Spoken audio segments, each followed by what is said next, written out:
శ్రీ మహాగణాధిపతియే నమః. శ్రీ లలితా జ్యోతిషాలయం, జగన్నాథపురం, కాకినాడ శివాలయం వద్ద శ్రీ మోటిపల్లి సుబ్రహ్మణ్య శర్మ 1/6/2026 అధిక జ్యేష్ఠ బహుళ పాడ్యమి సోమవారం రాత్రి సుమారుగా 1:48 దేవగురుడు బృహస్పతి కర్కాటక రాశిలో ప్రవేశించడం ద్వారా యమునా నదికి పుష్కరాలు ప్రారంభమవుతున్నాయి. ఈ యమునా నదిలో బృహస్పతి సార్ధ త్రికోటి దేవతతోటి ఈ నదిలో ప్రవేశించడం ద్వారా జూన్ 2 నుంచి మంగళవారం నుండి 13వ తారీఖు శనివారం వరకు అత్యంత పవిత్ర దినములుగా చెప్పబడుతున్న శాస్త్రరీత్యా.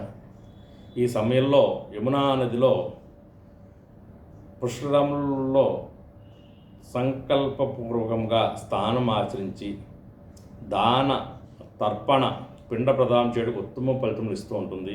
ఇది అత్యంత పునీతమైనటువంటి కర్మగా అభివర్ణించారు. పితృదేవతలు సంతృప్తి చెంది వంశవృద్ధిని కలుగజేస్తారు.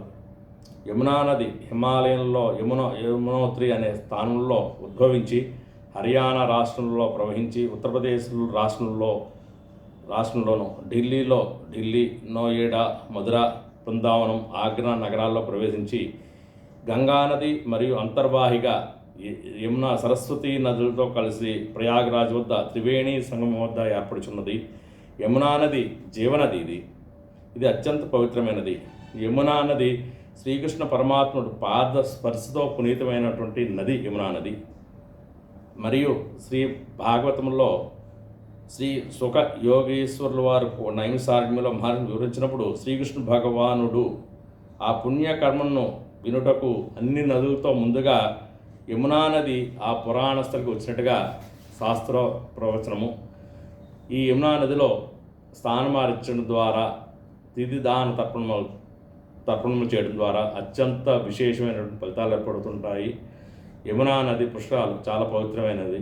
ఈ 12 రోజుల్లో ఈ శుభకర్మలు ఆచరణ ద్వారా మన వంశంలో ఉన్నటువంటి పెద్దలందరూ కూడా తరిస్తారని చెప్పి శాస్త్రవచనం.